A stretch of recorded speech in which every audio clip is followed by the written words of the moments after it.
Welcome to At the Feed Store podcast with me, Erica Lance, where we talk farm, feed, and everything in between. From industry insights to customer stories, we're here to serve up real conversations straight from the heart of rural America.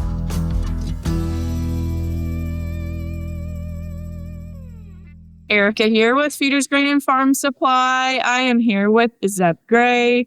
He is part of the technical team for Diamond V. So can you tell us a little bit about Diamond V and how it came about? Sure. Thanks for having me. Yes. So Diamond V was started in Cedar Rapids, Iowa, and that's where our plant is still located today, different plant, but we've been around for a little bit, 85 years roughly. It was started by a dairyman that, if you're not familiar with Cedar Rapids, it is a major grain processing hub. And so there's a lot of different products, that are byproducts that result of that industry. The founder of the company, he was a dairyman. And so he was feeding a certain byproduct at the time and found that his cows were more productive and healthier as a result of that. And so he started down the path of trying to identify, what was causing that performance bump. Sure. And he founded the company that we call Diamond V. So 85 years later, we have a pretty new production facility on the south side of Cedar Rapids. Okay. Commonly in the industry, we just get referred to as Diamond V. Yes.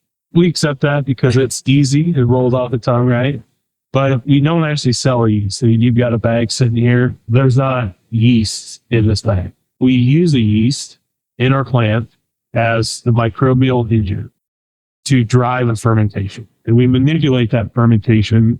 So in that process, there are a host of different metabolites that are produced as a result of that process. Okay. And then when we come to the end of that process, it goes through a killing phase.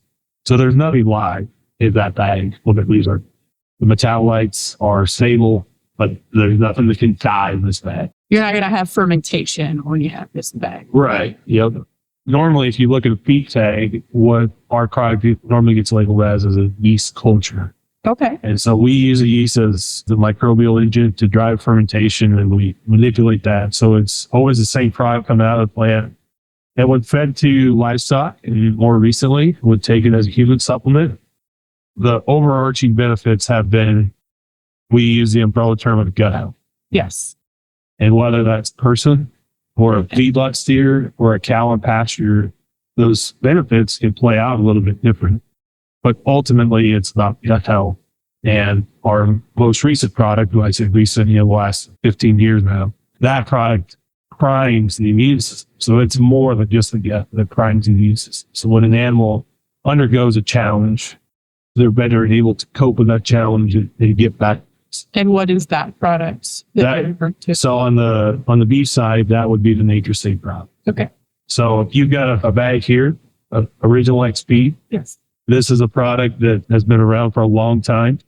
Common in feed mills, commonly added by hand on farm, pretty high feed rate. The next iteration of this would be XPC.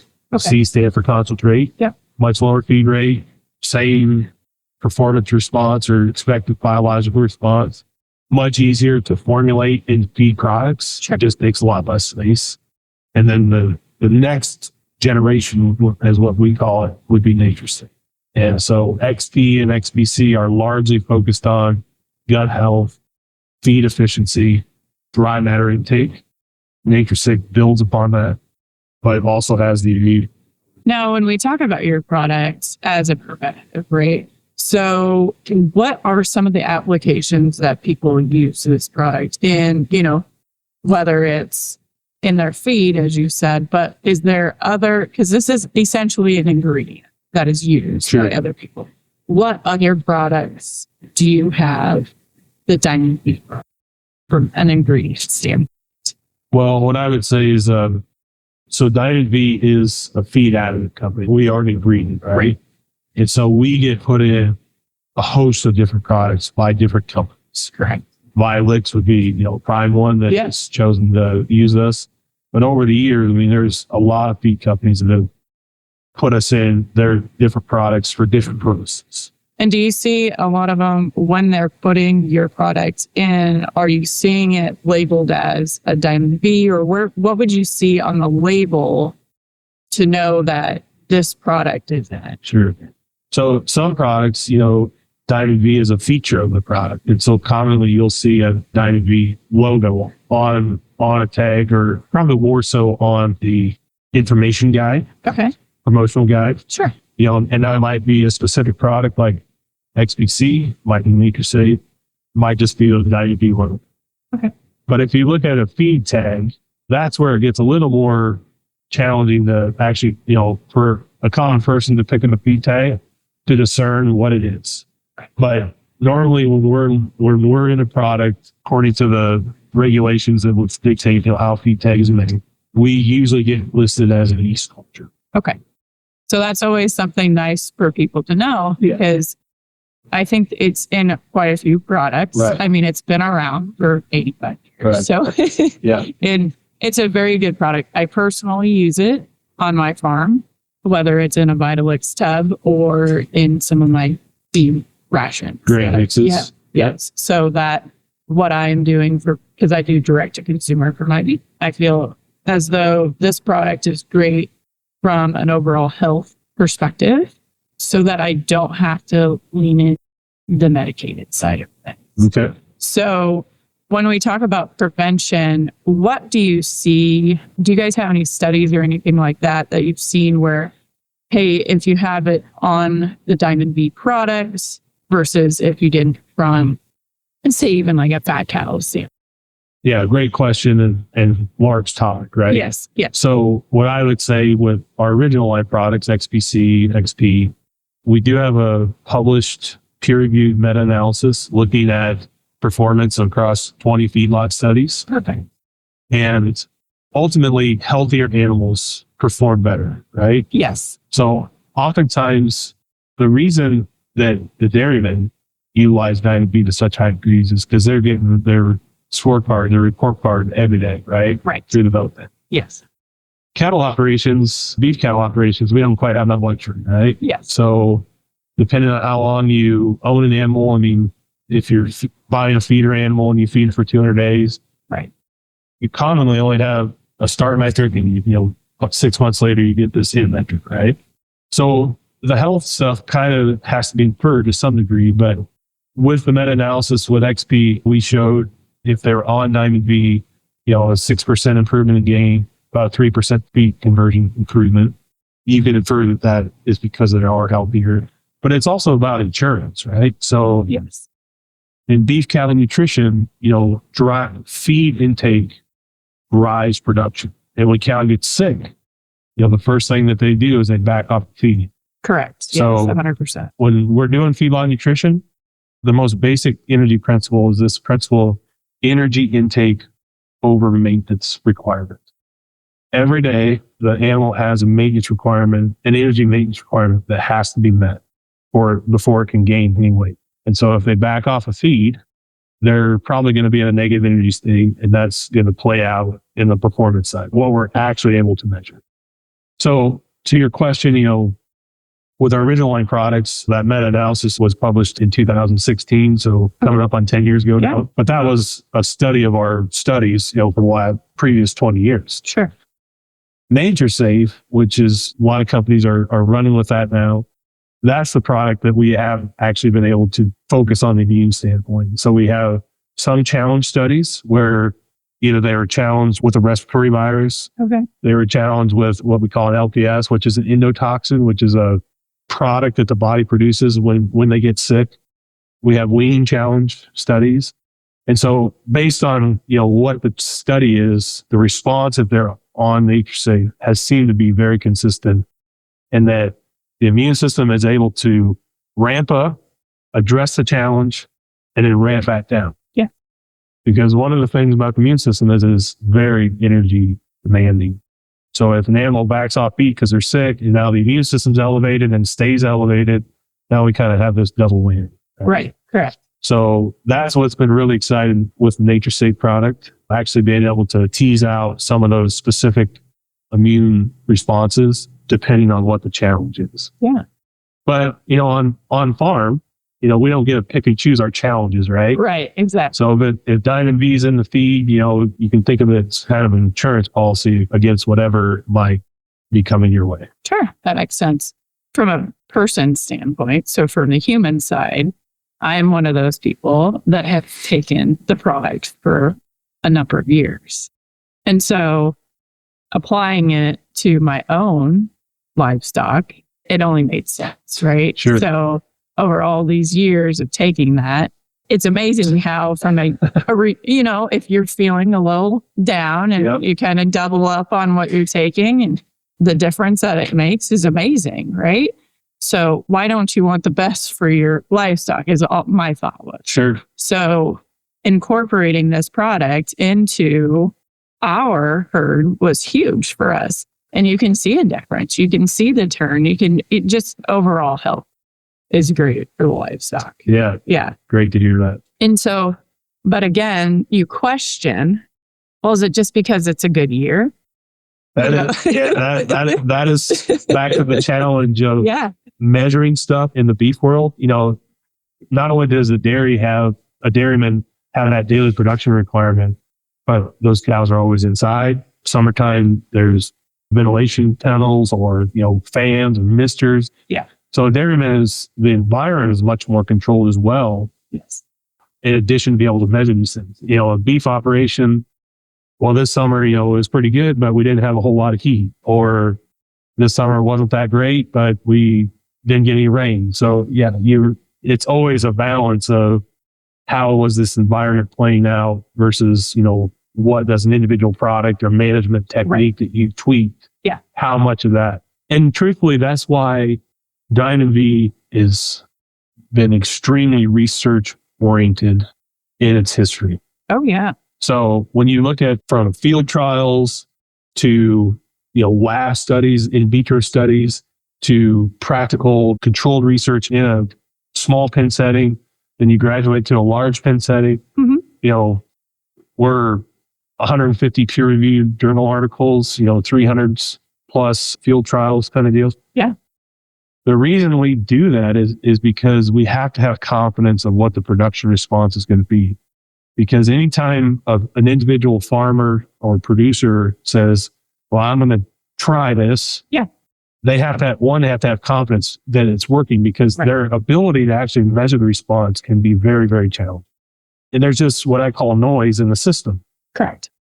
The noise can overwhelm, what the production response is. And so that's part of the reason why we've been so research focused over the years. No, and definitely, that being said, we know that it works because we've done it for multiple years. It wasn't just something that, hey, we've only done it for 1 year. Yeah. I think we're probably on year 6 of making sure, because we do, again, our direct-to-consumer beef, and we don't want anything going backwards because you have that date set that you're going to take them in. Right. So it's just one of those things that we are like, no, this is the way to go. This is a great product that it makes sense.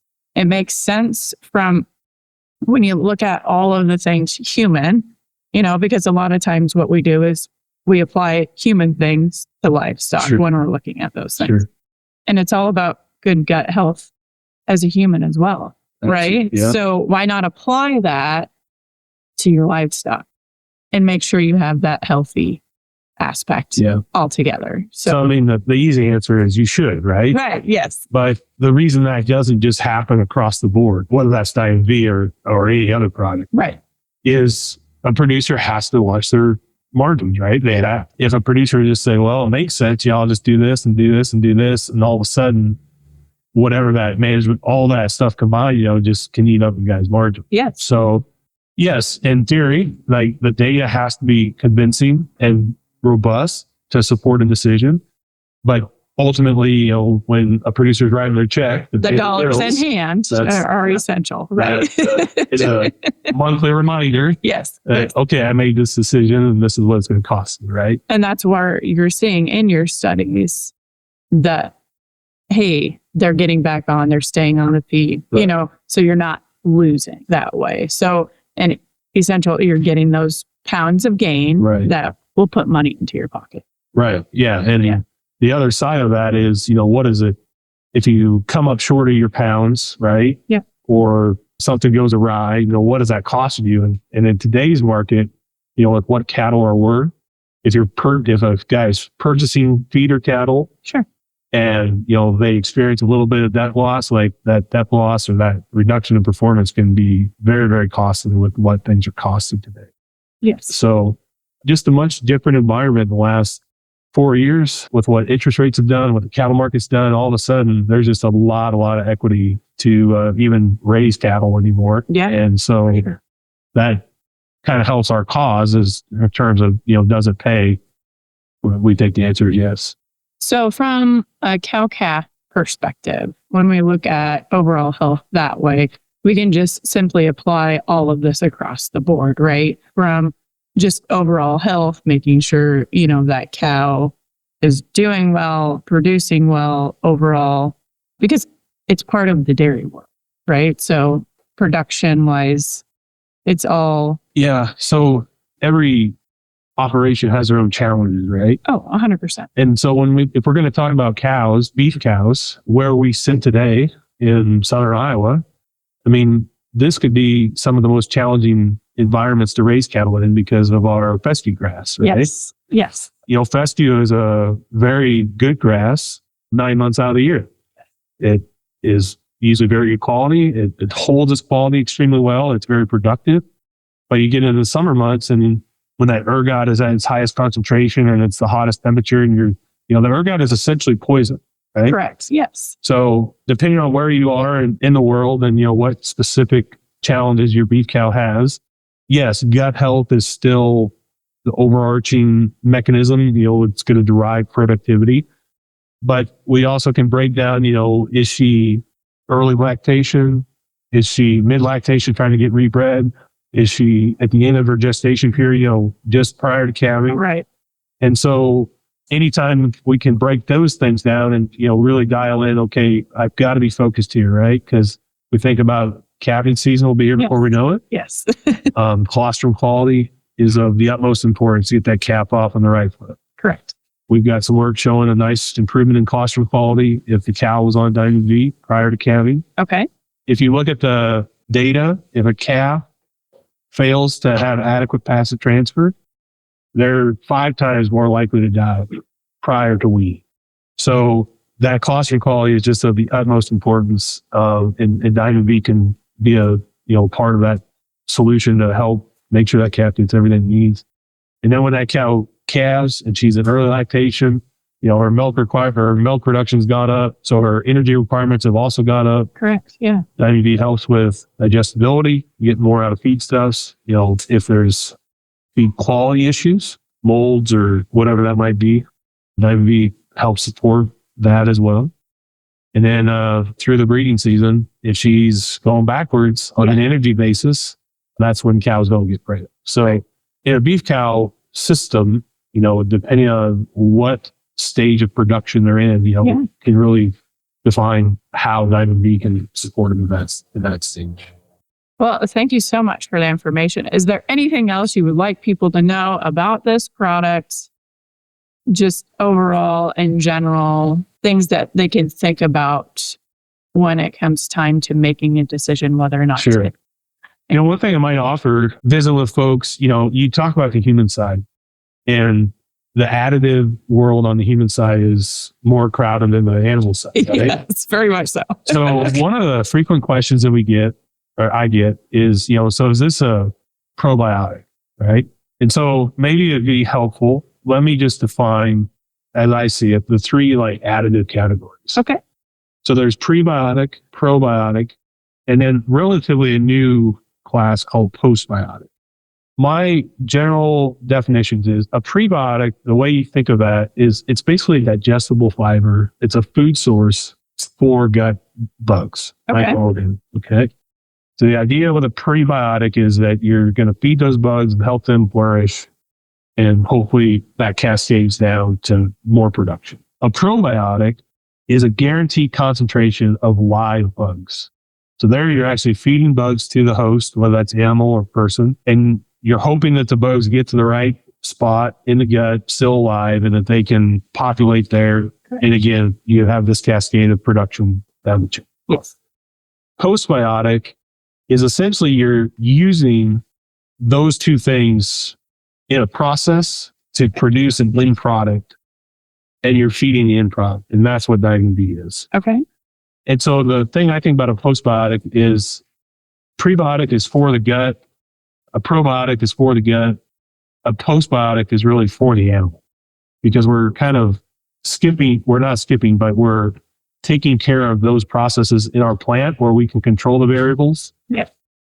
And remove variability. And the postbiotic is really for the animal. Okay. So that would be just something that if you're having questions, if you're evaluating a couple different feed additive products, postbiotics are very stable and have removed a lot of variability that we tend to see can be a problem in those other two categories.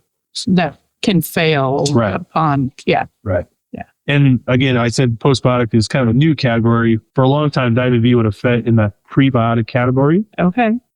But we still have prebiotic-like effects. And so one of the things that, is kind of a buzzword is this in the beef industry is this word moss. Yes. Right? Yes. So I would say in the cow world, that's maybe my most common question is this a moss, right? Well, there is moss in this product because moss is a component of the yeast cell wall. Okay. And when we use the yeast and we do this fermentation, we don't ever take the yeast out. It goes through that killing phase. And so there's moss in here. And no doubt we're probably getting some moss benefits. Sure. But it's probably, our research indicates those other metabolites that are really driving that point. Sure. So that might help a producer, if they're evaluating a couple of different products, to sift through like what are the good and the bads with choosing a particular product. Yeah. And if people want to look at the studies, where can they find that information? We mostly work through distribution. So do you have a website that we can look at for some of the published studies? We do have a website. Okay. It's not going to have, most of those studies are all on the scientific journal, okay, web pages, right? So I say if you have interest in looking at different studies, talk to your feed supplier. Okay. And the feed supplier, most of them all have a relationship with a vitamin V person. Yes. We'd be happy to share whatever you're interested in. Yeah, because a lot of people really enjoy understanding the science behind things and what makes your product what it is and what those studies look like. So absolutely. Again, thank you so much and I appreciate it. Yeah, thanks for having me. Thanks for visiting at the Feed Store Podcast. Be sure to subscribe on your favorite podcast app and on YouTube so you never miss an episode. Follow us online and check out our full lineup of products on feedersgrain.com. See you next time.